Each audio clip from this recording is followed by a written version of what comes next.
అల్లా అంటే విష్ణుమూర్తి అని చెప్పి సంత్ నామ్దేవ్ ఆయన అభంగాల్లో రాశారు. అల్లా అనే ప్రస్తావన దేవుణ్ణి ఉద్దేశించి భక్త తుకారాం ఆయన అభంగాల్లో రాశారు. అల్లా అనే పదం అమరకోశంలో ఎప్పటి నుంచో ఉంది, అది సంస్కృత పదము. అల్లా అంటే శక్తి అని చెప్పి పూరి శంకరాచార్య చెప్పారు. 4 లలిత్, కర్ణాకర్, భారతవర్ష వీళ్ళందరికీ గురువైన వద్దిపర్తి గారు అల్లా అంటే ఎవరో కాదు మన దేవతే అని చెప్పి ఆయన చెప్పారు. సో సాయిబాబా అల్లా మాలిక్ అనడం వెనక కారణం ఏంటి? ఇప్పుడు నేను సంత్ నామ్దేవ్, తుకారాం వీళ్ళందరూ మహారాష్ట్ర నుంచి వచ్చిన సాధు సంతులే కదా, సాయిబాబా కూడా అక్కడ వాళ్ళే. కాబట్టి సాయిబాబా అల్లా మాలిక్ అనడం వెనక కారణం ఏంటి? వీడియో మొత్తం చూస్తే మీకు అర్థమవుతుంది. లలిత్, కర్ణాకర్, భారతవర్ష వీళ్ళ గురువైన వద్దిపర్తి గారు అల్లా అంటే ఏంటిది, ఏం చెప్తున్నాడు ఒకసారి వినండి. ఇంకొక గొప్ప రహస్యం, రోజు సాయంకాలం పూట అల్లాహ్ నరుస్తూ ఉంటారు చూసారా, సంధ్యావందనం సమయంలోనూ సాయంత్రం పొద్దుతే మనం మన దేవతే అల్లా అనే శబ్దానికి ఆకారాంత స్త్రీలింగం. మీరు సంస్కృతం చదువుకుని ఉన్నారు కదా, అందులో అల్లా అనే ఆకారాంత స్త్రీలింగ శబ్దానికి తల్లి అని అర్థం. అంతటా వ్యాపించి ఉన్న పరమాత్మ అని 2 అర్థం. అందుకే అన్ని మతాలు ఒకటే, కర్మకాలు కొట్టు చచ్చిపోతున్నాం కానీ వాడు తలుచుకునేది మన అమ్మవారిని, వాడు తనేది సమాంతర్యామి అయినటువంటి పరమాత్మనే. ఈసారి మీరు ఇంటికి వెళ్ళాక సూర్యరాయాంత నిఘంటువు కానీ సప్తరత్నాకరం కానీ నిఘంటువు చూడండి డిక్షనరీ, అందులో ఆకారాంత స్త్రీలింగ శబ్దం అల్లా శబ్ద అని ఉంటుంది. అపోహతిని ఏమవుతుంది, రమా, రమే, రమాహ, అల్లా, అల్లే, అల్లాహ. అందుకే చివరి విసర్గతో సైతంగా పలుకుతున్నారు. ఈ తెలిసిన మొట్టుకు తవడాలు ఆగిపోతాయి. మంచిగా అర్థమైంది కదా. ఇప్పుడు పోయి వాళ్ళ గురువుని క్వశ్చన్ చేయమని చెప్పండి. 2 పూరి శంకరాచార్య చతురామ్నాయ పీఠాలని ప్రమాణంగా తీసుకుంటారు కదా, అదే పూరి శంకరాచార్య అల్లా అంటే ఏంటి అల్లోపనిషత్తుకి ప్రమాణం చెప్తూ అయినా చెప్పిన మాటలు ఇవి. संस्कृत का शब्द अल्लाह, अमर कोश आदि में, लघु सिद्धांत कौमुदी आदि में अल्लाह शब्द का प्रयोग है. अल्लाह संस्कृत का शब्द है, उसका अर्थ होता है शक्ति. ఇప్పుడు నేను ఇక్కడ అటాచ్ చేస్తున్న ఫోటో అమరకోశంలోది. సో అక్కడ అల్లా అనే పదం మీకు కనిపిస్తుంది కదా. సో అల్లా అనేది ప్రీ ఇస్లామిక్ వర్డ్. ఇస్లాం ఎప్పుడు వచ్చింది? 1400 years ముందు వచ్చింది. కానీ అల్లా అనేది సంస్కృత పదం. అంటే మరి సంస్కృతం ఎప్పుడు పుట్టింది? 1400 years కన్నా ముందే సంస్కృతం ఉందిగా. అంటే మీరు ఆలోచించండి. ఇప్పుడు సంత్ నామ్దేవ్ ఆయన మహారాష్ట్ర నుంచి వచ్చారు. మహారాష్ట్రలో విష్ణుమూర్తిని అల్లా అనే సంబోధిస్తారు. అట్లా భక్త తుకారాం కానీ సంత్ నామ్దేవ్ కానీ వాళ్ళ అభంగాల్లో అలానే ప్రస్తావించారు. ఇక్కడ సంత్ నామ్దేవ్ చెప్పే మాటలు ఏం చెప్తా చూడండి. కరీమాం రహీమాం అల్లా తూ ఘనిం అని రాసిరు అన్నట్టు. దాని meaning he the Narayana the took on 10 avatars, Dashavatara is really the Allah ఇలాహీ అని రాసిరు అన్నట్టు. ఎవరు? సంత్ నామ్దేవ్ రాసిరు. Parameshwara came into flesh to uplift unenlightened people అని చెప్పారు అన్నట్టు. సో మనం ఏదైతే పరమాత్మ అని చెప్తామో, బ్రాహ్మణ్ అని చెప్తామో, పరమాత్మకి రూపం లేదు.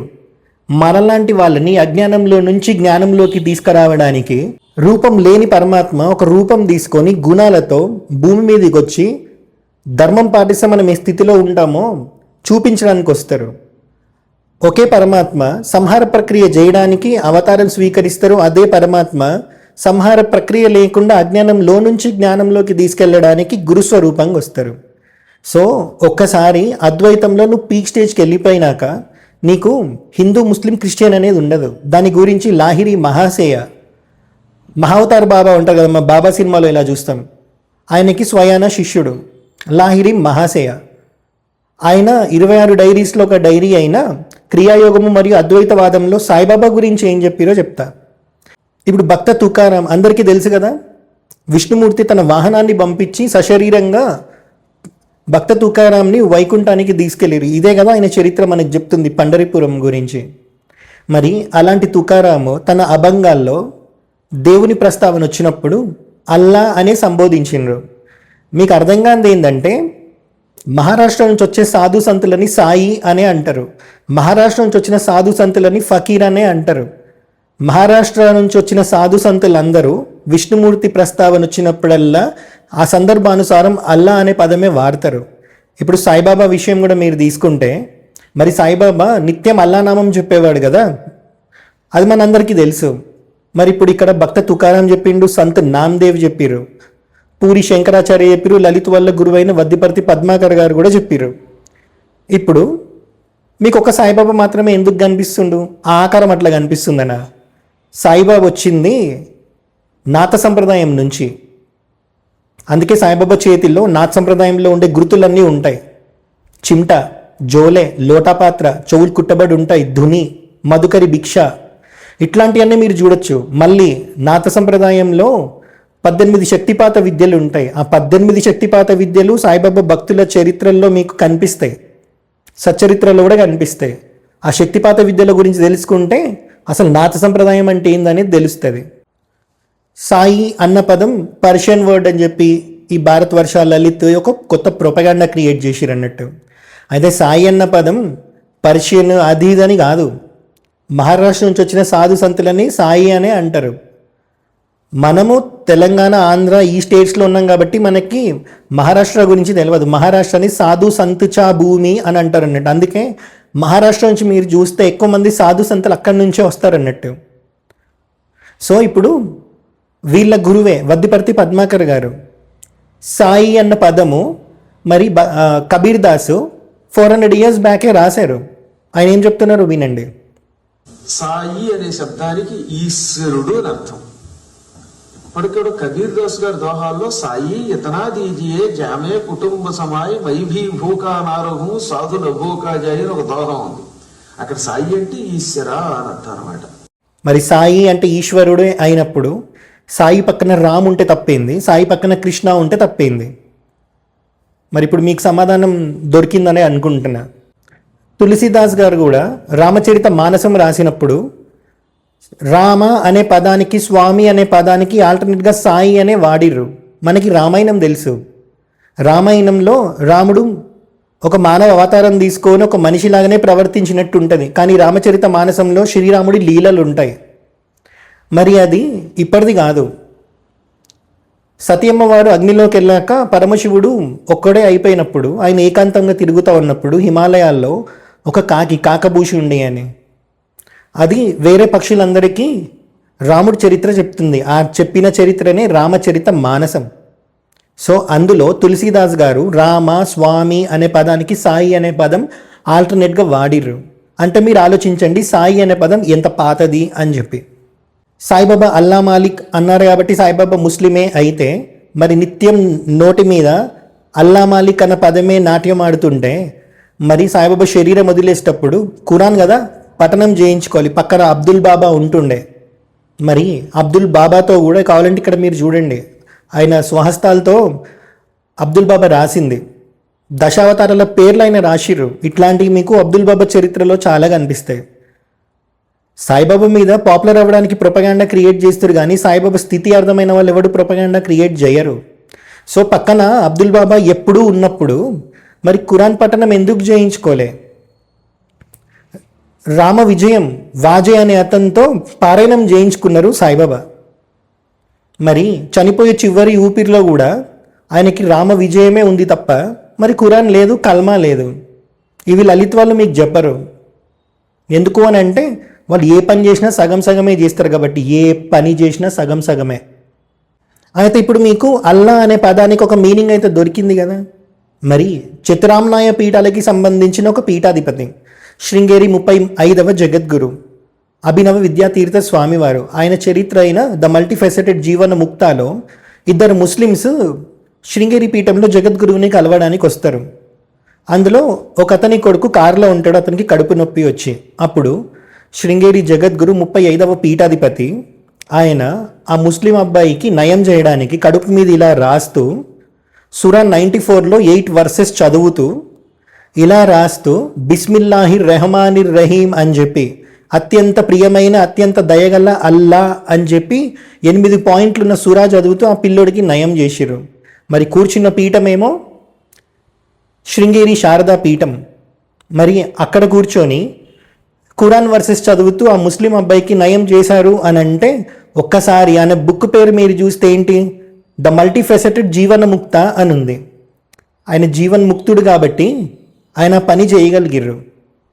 ఎవరైతే ఇంకా శాస్త్రం అని మాట్లాడుతున్నా అలా పనులు చేయరు. సో పూర్వ ఆచార్యుల చరిత్రలు మనకి తెలిస్తే, పూర్వ గురువుల చరిత్రలు మనకి తెలిస్తే మనం దేన్ని తప్పు పట్టాల్సిన అవసరం ఉండదు. అయితే ఇక్కడ మీరు చూస్తున్నారు కదా, ఆయన లాహిరి మహాశయ. బాబా సినిమాలో చెప్పాను కదా, మహావతార్ బాబా ఇలా ఉంటారు అని చెప్పి. ఆయన శిష్యుడు. ఆయన రాసిన బుక్ ఇది, క్రియాయోగము మరియు అద్వైతవాదము అని చెప్పి. ఇందులో ఆయన సాయిబాబా గురించి చెప్పిర్రు, తుమ్ కభీ మత్ చోడో ఉస్ సాయికో జబ్ తక్ నామి లేవో ఏ ఆప్కో అని చెప్పి. అది ఎందుకు చెప్పిర్రో, అసలు సాయిబాబా అల్లా మాలిక్ అనడానికి కారణం ఏంటి, ప్రతిదీ నేను చెప్తా, ఇక్కడ మీరు అర్థం చేసుకోండి. క్రియాయోగము మరియు అద్వైతవాదం అనే ఈ బుక్లో పేరే మీకు అర్థమై ఉంటుంది. సో ఆ బుక్లో ఆయన ఏం చెప్తున్నారు, దమ్ పర్ దమ్ అల్లా దమ్కే పరే జో దమ్ హాయ్ సో అల్లా యానే స్థిర్గర్ అని చెప్పి. ఇక్కడ మరి మల్టిపుల్ టైమ్స్ అల్లా అనే పదం వచ్చింది. బుక్ పేరేమో క్రియాయోగము మరియు అద్వైతవాదము. ఆయన దానికి మీనింగ్ ఏం చెప్తున్నారనంటే, శ్వాస ప్రశ్వాసల రూపంలో జీవుడి శరీరంలో సర్వదా అవస్థితమై ఉండేటువంటి దమ్ముని, అంటే ప్రాణకర్మ ద్వారా నిలిపివేసినప్పుడు ఏర్పడే దమ్ములేని భేదం అవస్థ ఏదైతే ఉందో ఆ అవస్థ అల్లా స్థిరగృహము నిశ్చల బ్రహ్మ. అంటే నిశ్చల బ్రహ్మ అల్లా లేదా గాడ్ అని దాని అర్థం. ఎందుకంటే ఆ అవస్థే సర్వానికి మూల కారణం లేదా ఉత్సస్థానం. యోగి ఈ అవస్థను చేరుకున్నప్పుడు అతని దృష్టిలో హిందూ, ఇస్లాం, క్రైస్తవం అనేటువంటి భేదాలు ఉండవు అని చెప్తున్నారు అన్నట్టు. మనము నార్మల్గా ప్రాణకర్మ అంటే ఏంటి, ఊపిరి తీసుకోవడం వదలడం. ఇది ఇలా చేస్తున్న టైంలో సడన్గా ఊపిరిని ఇలా ఆపేసినప్పుడు ఏదైతే మైన్యూట్ సెకండ్స్లో ఒక స్థితి కలుగుతుందో ఆ స్థితిలో మనం ఆ పరమాత్మని చూడొచ్చు అని చెప్తున్నారు అన్నట్టు. ఆ స్థితి పేరైన అల్లా నిశ్చల గృహము అని చెప్తున్నారు. మరి దీన్ని ఎవరు ఖండిస్తారు? ఇప్పుడు లాహిరి మహాశయకి క్రియాయోగం ఇచ్చిందే హనుమంతుడు. హనుమంతుడికి చెప్పింది శ్రీపాద శ్రీవల్లభ. ఇది శ్రీపాద శ్రీవల్లభ చరితామృతంలో ఉంది. సో శ్రీపాద శ్రీవల్లభ స్వామి హనుమంతుడికి చెప్తే హనుమంతుడు లాహిరి మహాశయకి క్రియాయోగం ఇచ్చిరు. లాహిరి మహాశయ నుంచి క్రియాయోగం ప్రపంచానికి వచ్చింది. అట్లనే సాయిబాబాకి కూడా వచ్చింది. సాయిబాబా దక్షిణ తీసుకోవడానికి కారణమే లాహిరి మహాశయ. ఆయననే చెప్తారు, నువ్వు దక్షిణ తీసుకోకుండా ఏది ఫ్రీగా చేయొద్దు అని చెప్పి. అందుకే అప్పటి నుంచి సాయిబాబా 2 రూపాయలు దక్షిణలాగా అడిగేది. మహానుభావుల చరిత్ర మీరు చూస్తే గజానన్ మహారాజ్ గంజాయి తాగేవాడు. షిరిడీ బాబా సాయిబాబా గారు 2 రూపాయలు అడుక్కునేవాడు ఎవడొచ్చినా. 2 ఇవ్వండిరా చాలని. అసలు 2 అంటే ఏమిటి, కామక్రోధాలు. సో ఇక్కడనే చెప్తున్నారు కదా, ఎవరైతే ఆ స్థితిని చేరుకుంటారో వాళ్ళకి హిందూ, ఇస్లాం, క్రిస్టియన్ ఇట్లాంటి భేదాలే ఉండవు అని చెప్పి. దాని తర్వాత ఆయన ఏం చెప్తున్నారు ఇప్పుడు ప్రెజెంట్ ఉన్న వాటి గురించి అని అంటే, కానీ ఈ అవస్థ లాభానికి పూర్వం మాత్రమే ఈ భేదాలన్నింటి అస్తిత్వము. మూలం అద్వైతం అయినప్పుడు భేద జ్ఞానం ఎక్కడిది? కానీ ఈనాడు ఈ భూమి మీద ధర్మం పేరుతో చెలామణి అవుతున్న ఈ నానా రకాల సంప్రదాయాలు ఏవైతే ఉన్నాయో అవన్నీ కూడా ద్వైతంలో ఉండడం వల్లనే ఇంతటి భేద జ్ఞానం ఉంది. ఈ భేద జ్ఞానం ఉండడం వలన ఇన్ని రకాలైనటువంటి అభిప్రాయ భేదాలు లేదా మత భేదాలు ఇన్నింటి సంఘర్షణను అనుంది. నా ప్రాణం, నీ ప్రాణం, అందరి ప్రాణం, ఇదంతా కలిసి ఉన్నది ఒకటే ప్రాణం. అన్ని జీవుల్లోనూ ఉన్నది ఒకటే ప్రాణం. ఇలా మొత్తం చెప్తున్నారు అన్నట్టు అద్వైత స్థితి గురించి. ఇప్పుడు ఎవరైతే మేము అద్వైతాన్ని రిప్రజెంట్ చేస్తున్నాం అని చెప్తారో వాళ్ళు అద్వైతంలో లేరు. అద్వైతంలో ఉన్నోడు ఎట్లాంటి కాంట్రవర్సీలు చేయడు. అద్వైతంలో ఉన్నోడు దేన్ని కూడా గెలికి వాసన చూడడు.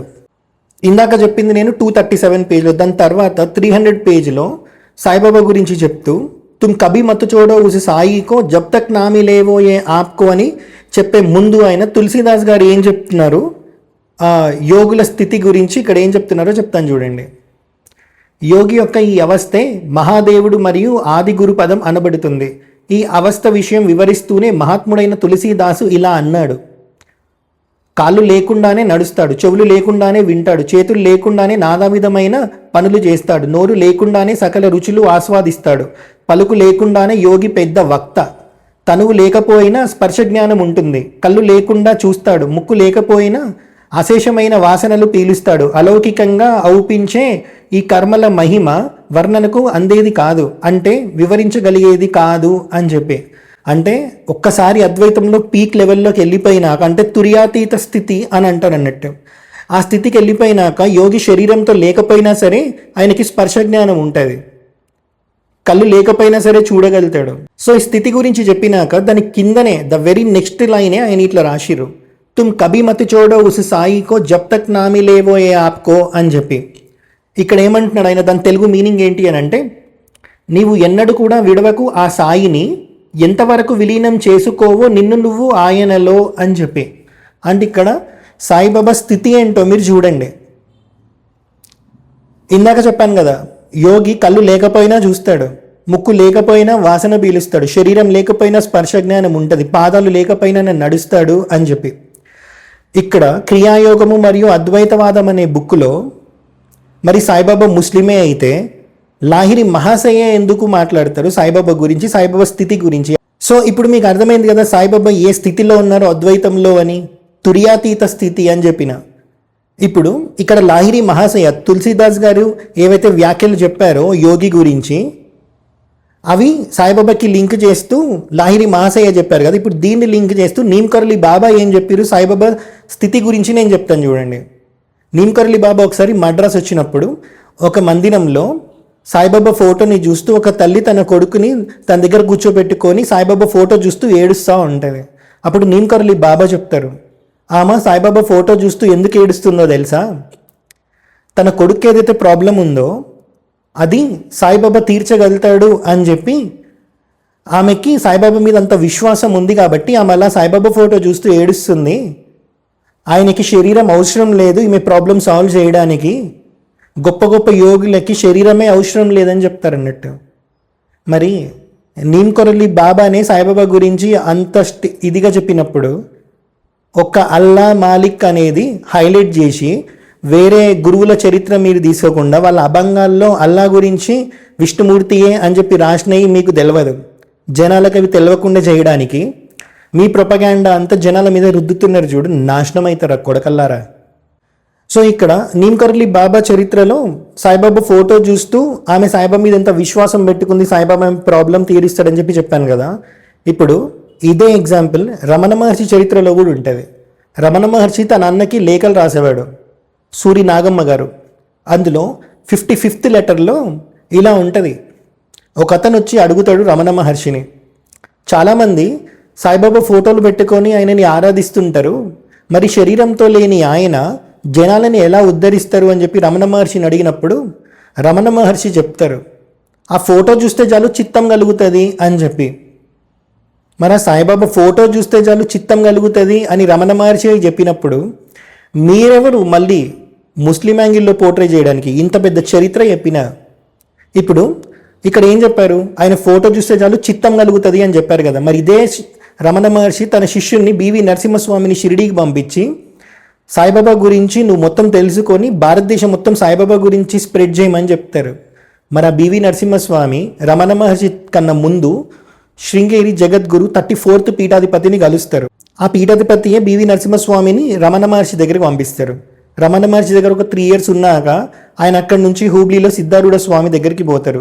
సిద్ధారూఢ స్వామి శరీరం వదిలిపెట్టేంత అక్కడే ఉండి దాని తర్వాత ఆయన పండరిపురంలో 18 months ఉంటారు. అక్కడి నుంచి పూణేలో నారాయణ్ మహారాజ్ని కలుస్తారు కేడ్గావ్లో.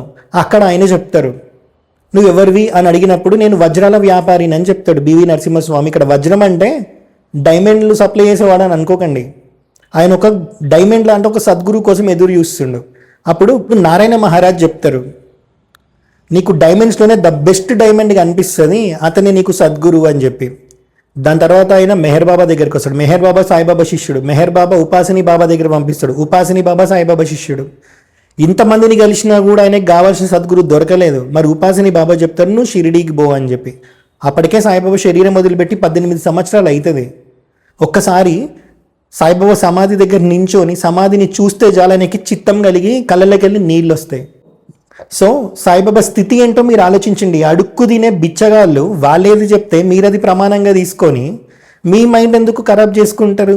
గొప్ప గొప్ప యోగుల గురించి గొప్ప గొప్ప యోగులు ఆల్రెడీ మాట్లాడిరు, వాళ్ళ టైం లైన్లో వచ్చిన వాళ్ళు మాట్లాడిరు. ఇలా తాత కూడా పుట్టలేదు అప్పటికి. వాళ్ళ మాటలు పట్టుకొని మీరు నమ్మేస్తున్నారు అన్నట్టు. సిగ్గుశరం ఉండాలి మీకు. హరహరం మహాదేవ.